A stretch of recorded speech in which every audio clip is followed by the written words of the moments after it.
നിൽക്കുകയാണ്.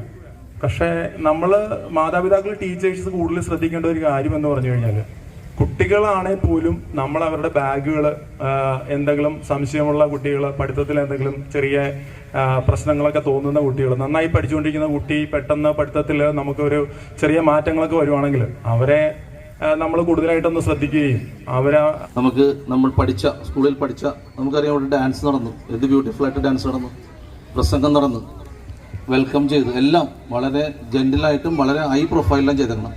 ആ ഡാൻസ് പഠിപ്പിച്ച ടീച്ചർമാർ ഉൾപ്പെടെയുള്ള ആളുകളെ, പ്രസംഗം പഠിപ്പിച്ച ടീച്ചർമാർ ഉൾപ്പെടെയുള്ള ആളുകളെ പ്രത്യേകം അഭിനന്ദിക്കുകയാണ്. എന്നുണ്ടെങ്കിൽ നമ്മൾക്ക് ഇത്തരം നല്ലൊരു രീതിയിൽ നമ്മുടെ ഈ പ്രദേശത്തെ ക്ലാസ്സുകൾ കൊണ്ടുപോയി കഴിഞ്ഞാൽ മാത്രമേ നമുക്ക് നല്ല രീതിയിലുള്ള പൗരന്മാരെ വാർത്തെടുക്കാൻ സാധിക്കുകയുള്ളൂ.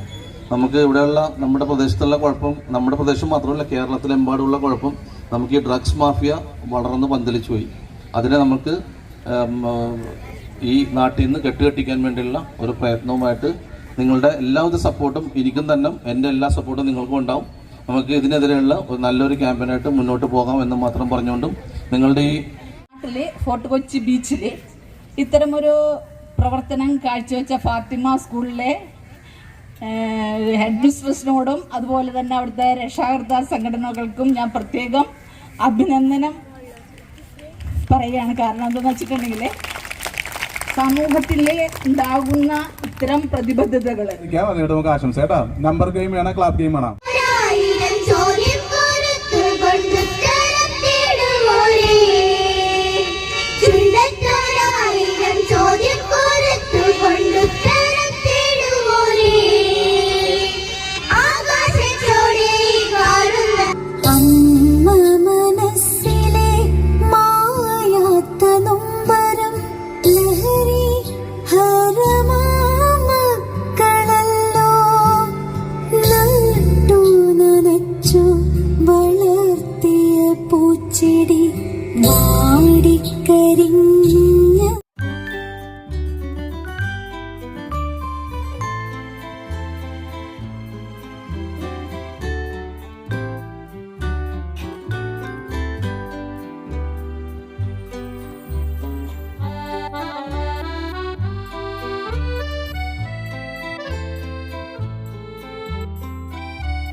നമ്മുടെ ഹെഡ് മിസ്ട്രസായ സിസ്റ്റർ മാർഗരറ്റ്, മറ്റുള്ള സിസ്റ്റേഴ്സ് എല്ലാവരുടെയും കൂടെ ഒരു സഹകരണത്തിൻ്റെ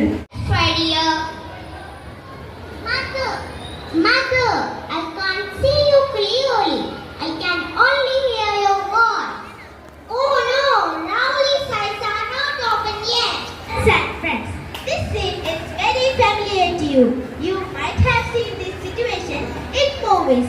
Can you identify this public institution?